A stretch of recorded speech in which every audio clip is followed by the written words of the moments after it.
জানতে চাই যে আপনারা বন্যাটাকে কিভাবে দেখছেন এবং অ্যাড্রেস করতে চান আপনারা।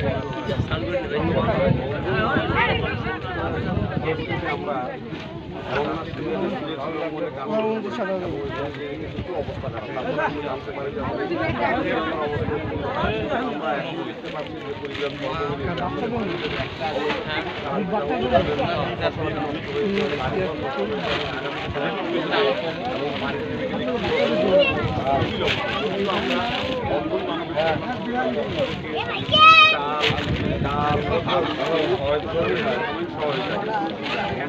নেমে যাওয়ার পরে পুনর্বাসনের ক্ষেত্রে একটা তখন আসলে আরো বিভীষিত হয়ে সরকার এবং বেসরকারি বন্ধন মানবিক যতটুকু সম্ভব